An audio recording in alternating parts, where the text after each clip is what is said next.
Bismillahirrahmanirrahim. Assalamualaikum warahmatullahi wabarakatuh. Halo teman-teman semua, apa kabarnya hari ini? Senang sekali saya Afriansah bisa menyapa teman-teman semua para pejuang ASN tahun 2024. Selamat datang di Nurse Education Channel.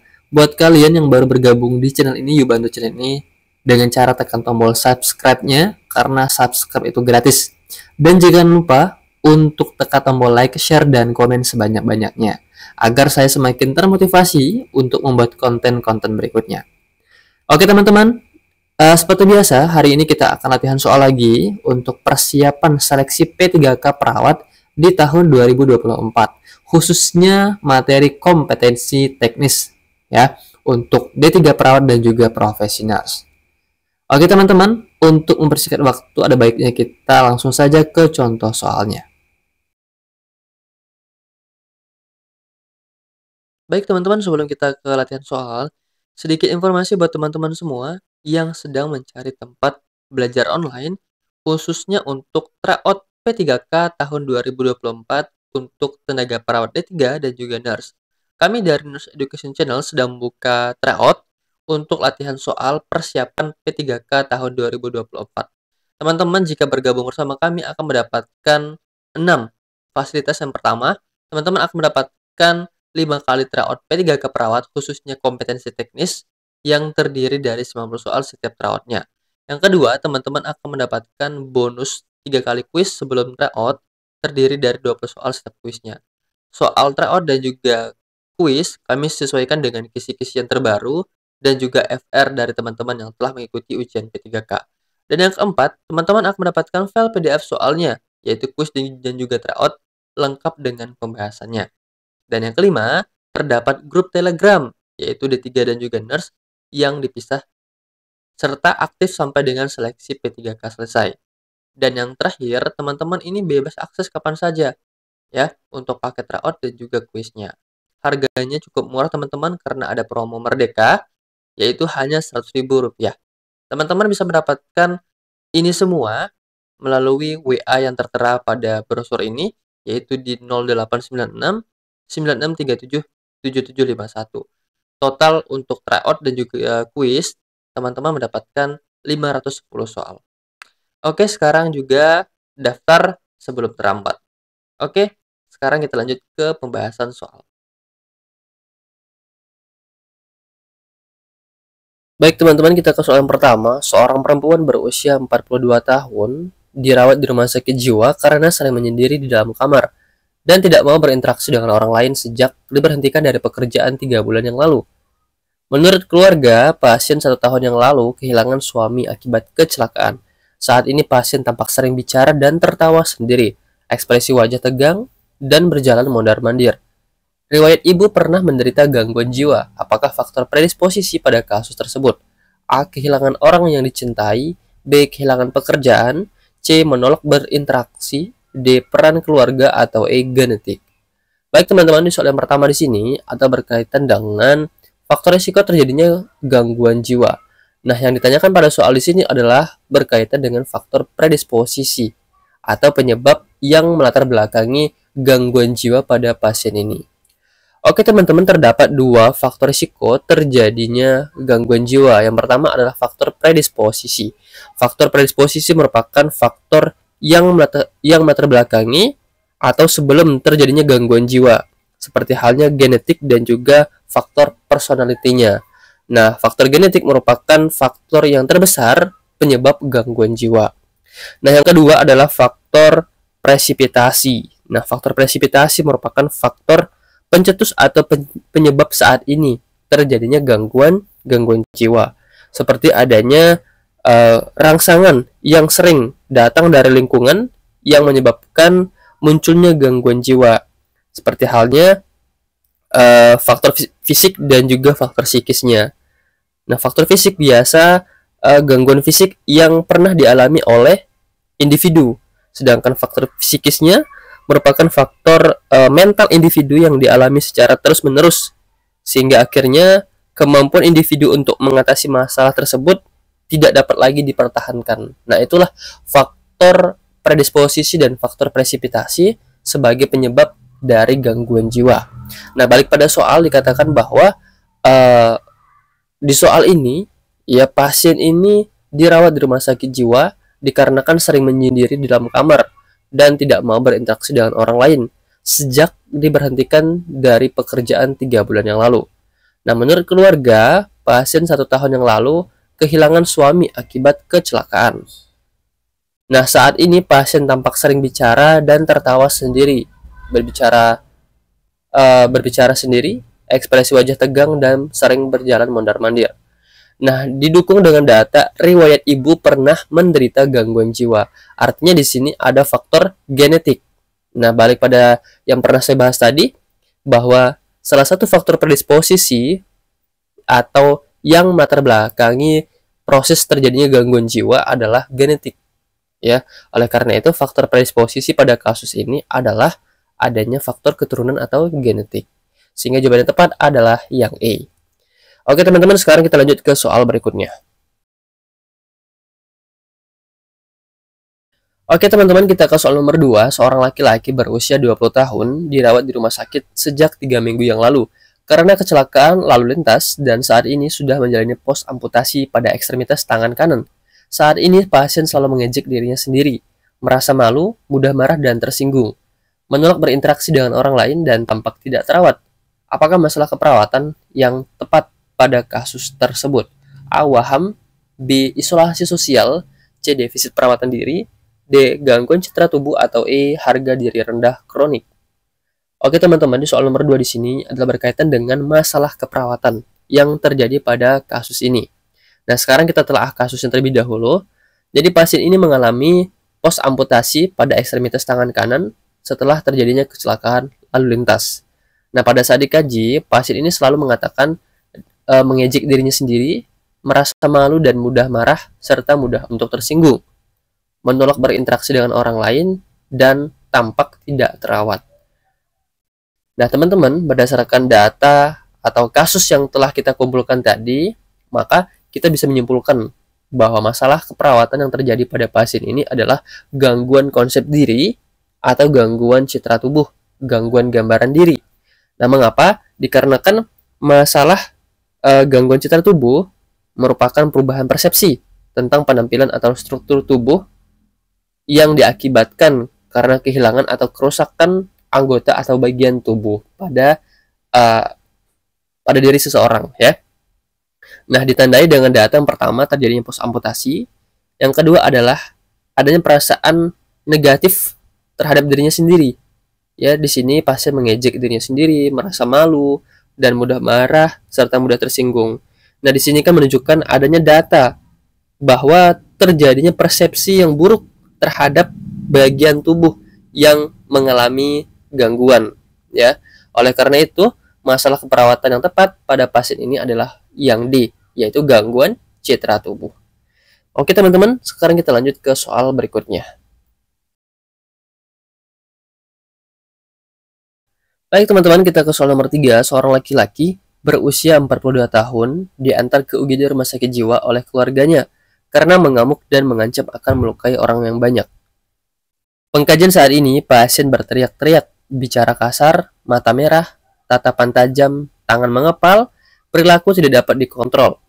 Perawat melakukan pengikatan pada pasien. Apakah tujuan tindakan yang dilakukan perawat tersebut? A. Membatasi pergerakan pasien, B. Melindungi pasien dari cedera, C. Melindungi pasien agar tidak mencederai diri sendiri dan orang lain, D. Mengamankan pasien agar tidak mengamuk, E. Melindungi lingkungan sekitar. Oke teman-teman, di soal nomor 3 di sini kita disuruh menentukan tujuan tindakan keperawatan, yang dimana ditemukan pasien yang dibawa oleh keluarganya ke rumah sakit jiwa karena mengamuk dan akan mengancam serta melukai orang lain. Pengkajian saat ini, pasien berteriak-teriak, bicara kasar, mata merah dan tatapan tajam, serta adanya tangan yang mengepal, serta perilaku tidak dapat dikontrol. Nah, sehingga masalah yang terjadi pada pasien ini adalah dengan resiko perilaku kekerasan. Ya. Nah, perawat melakukan pengikatan pada pasien. Nah, kira-kira tujuan dari pengikatan pasien ini apa gitu ya. Nah, jadi pada kasus ini menunjukkan tanda dan gejala terjadinya perilaku kekerasan yang ditandai dengan pasien sering berteriak, bicara kasar, ya, mata merah, tatapan tajam. Nah, itu kan merupakan gejala atau tanda dari perilaku kekerasan. Nah, tujuan dari pengingkatan pada pasien di sini adalah perawat melakukan restraint dengan tujuan agar melindungi pasien agar tidak mencederai diri sendiri dan juga orang lain. Sehingga jawaban yang tepat untuk soal nomor 3 adalah yang C, yaitu melindungi pasien agar tidak mencederai diri sendiri dan orang lain. Karena di sini dikatakan bahwa pasien akan mengancam, ya, mengancam akan melukai orang lain. Nah, oleh karena itu kita harus melakukan restraint, ya, agar pasien ini tidak mencederai diri sendiri maupun orang lain. Oke teman-teman, sekarang kita lanjut ke soal berikutnya. Baik teman-teman, kita ke soal nomor 4. Seorang laki-laki berusia 28 tahun dirawat di rumah sakit jiwa sejak 4 hari yang lalu karena menolak berinteraksi dengan orang lain. Keluarga mengatakan pasien sudah 10 kali tidak lulus CPNS. Saat dikaji, pasien mengatakan dirinya tidak berguna, merasa gagal, dan mengeluhkan kenapa ini harus terjadi pada dirinya. Perawat telah mengidentifikasi dan menilai kemampuan positif yang dimiliki pasien. Apakah tindakan keperawatan selanjutnya yang tepat pada kasus tersebut? A. Membantu pasien menetapkan kemampuan yang akan dilatih. B. Melatih kegiatan yang dipilih. C. Memberikan dukungan kepada pasien. D. Memasukkan ke dalam jadwal harian pasien. Atau E. Meningkatkan harga diri pasien. Baik teman-teman, di soal yang ini ya kita disuruh menentukan tindakan keperawatan selanjutnya, yang dimana pada pasien ini terjadi masalah harga diri rendah. Mengapa? Karena di sini yang pertama, pasien mengatakan dirinya tidak berguna, merasa gagal, dan mengeluhkan kenapa ini harus terjadi pada dirinya karena sudah 10 kali tidak lulus CPNS. Nah, perawat saat ini telah mengidentifikasi dan menilai kemampuan positif yang dimiliki oleh pasien. Nah, sekarang kita lihat strategi pelaksanaan dalam pelaksanaan untuk harga diri rendah. Nah, inilah SP atau strategi pelaksanaan untuk kasus harga diri rendah. Pada SP1 yang dilakukan adalah yang pertama membina hubungan saling percaya, lalu mengidentifikasi kemampuan dan aspek positif yang dimiliki pasien, membantu pasien menilai kemampuan pasien yang masih dapat digunakan, serta membantu pasien memilih kegiatan yang akan dilatih sesuai dengan kemampuan yang telah dipilih tadi. SP2 melatih pasien sesuai dengan kemampuan yang dipilih, memberikan pujian terhadap keberhasilan pasien dan menganjurkan pasien memasukkan ke dalam kegiatan harian pasien. Dan di SP3 yaitu mengevaluasi jadwal kegiatan harian pasien serta melatih kemampuan kedua. Oke teman-teman, di soal tadi sudah dikatakan bahwa perawat telah mengidentifikasi dan menilai kemampuan positif yang dimiliki pasien. Maka perawat ini sudah melaksanakan SP yang pertama, yaitu yang di poin di sini ya, yaitu mengidentifikasi kemampuan dan aspek positif dan juga menilai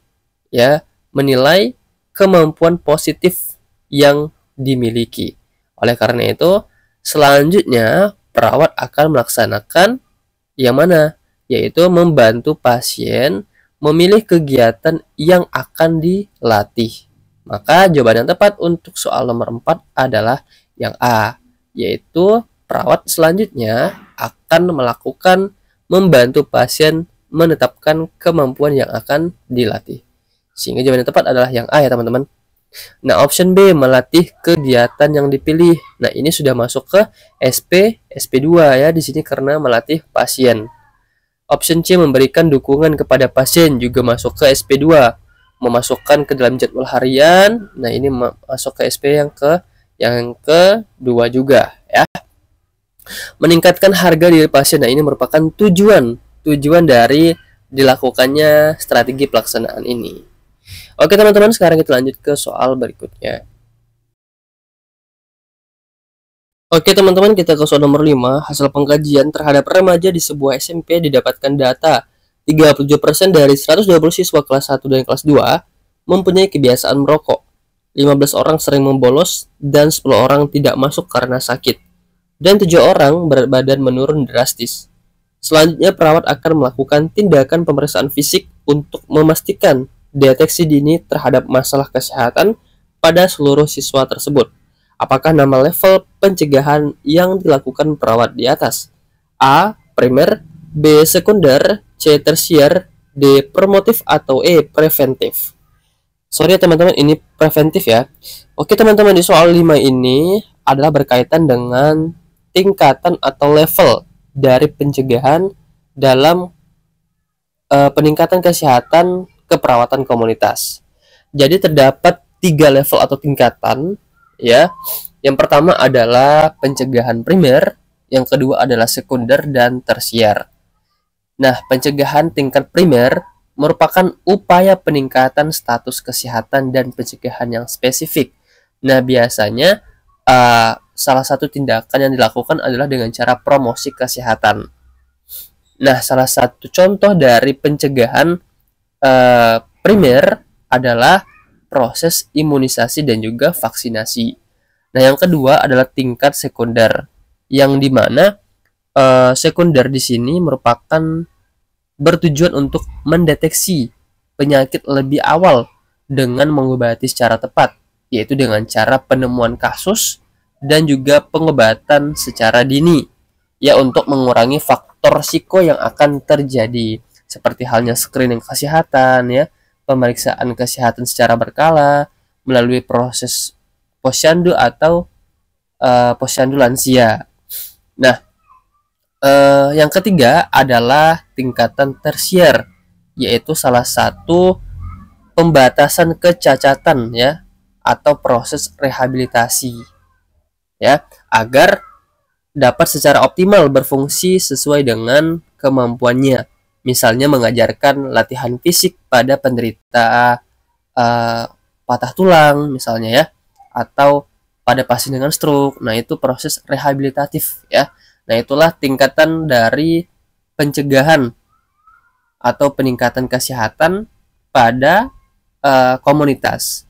Nah, balik pada kasus bahwa di sini perawat akan melakukan tindakan pemeriksaan fisik untuk memastikan deteksi dini terhadap masalah kesehatan pada seluruh siswa. Nah, artinya di sini perawat telah melakukan screening kesehatan ya untuk mendeteksi dini terhadap masalah kesehatan. Oleh karena itu, level pencegahan yang dilakukan perawat di sini adalah level sekunder ya. Oke teman-teman, bisa ya sekarang kita lanjut ke soal berikutnya. Baik teman-teman, tidak terasa sudah di akhir video. Terima kasih buat kalian yang telah menonton video ini sampai selesai. Semoga adanya video ini bisa membantu teman-teman semua untuk mempersiapkan diri untuk tes P3K dan juga PNS. Semoga kalian bisa lulus dengan nilai yang memuaskan dan dengan pilihan penempatan masing-masing. Terima kasih. Assalamualaikum warahmatullahi wabarakatuh.